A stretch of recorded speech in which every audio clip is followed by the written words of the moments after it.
Shimla development plan पर कांग्रेस लगातार सवाल खड़े कर रही है। कांग्रेस ने इसे चुनावों से पहले जनता के बीच छोड़ा गया शगुफा बताया है और शहरी विकास मंत्री से कुछ सवाल किए हैं।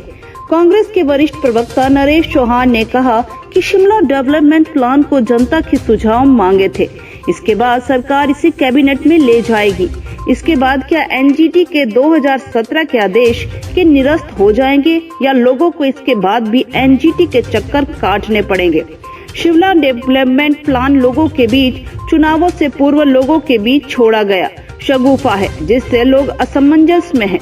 शहरी विकास मंत्री को स्थिति स्पष्ट करनी चाहिए।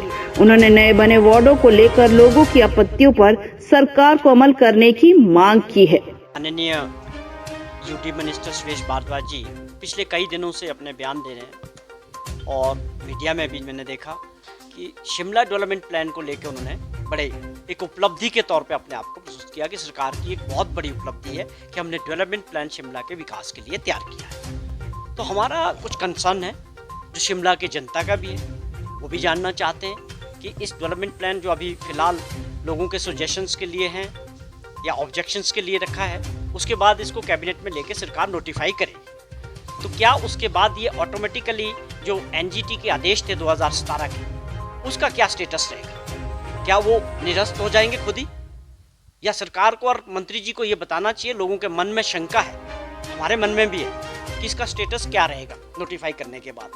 तो एनजीटी के आदेश खत्म हो जाएंगे खुद ही, या उनको दोबारा से एनजीटी के पास जाना पड़ेगा? और सरकार ने सुप्रीम कोर्ट में भी रिट डाली है, उसका क्या स्टेटस रहेगा? तो ये कुछ चीज़ें हैं जो शहर की जनता जानना चाहती है और हम भी जानना चाहते हैं। हमारे भी ये बड़े सवाल हैं। या केवल ये मात्र एमसी का जो चुनाव है, म्यूनसिपल कॉरपोरेशन का जो चुनाव है, कहीं उसके मद्देनज़र केवल ये गुमराह करने वाली साजिश नहीं है?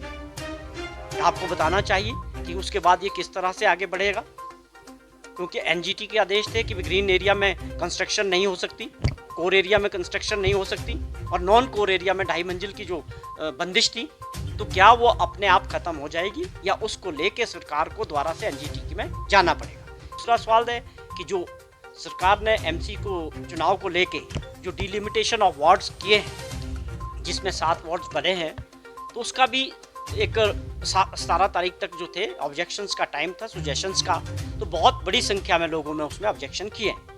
तो क्या सरकार उनको गंभीरता से लेगी, उस पर काम करेंगे? जो लोगों में कमियां नज़र आ रही है उनको सेटिस्फाइड किया जाएगा, उस पर काम होगा, या खाली उनको इग्नोर किया जाएगा?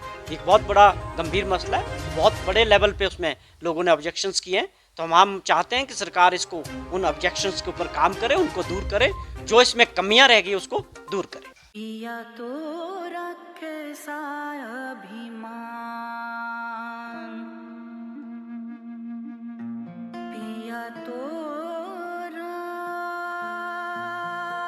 बीती यादों से नाता सहेजना सीखा,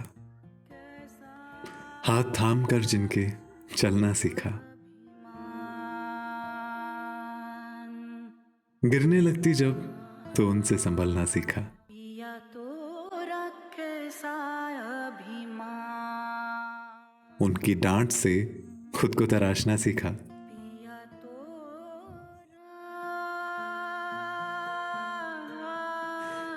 घर से दूर होकर भी दिल को हमेशा यह एहसास रहता है, उनका प्यार और फिक्र हमेशा मेरे साथ रहता है।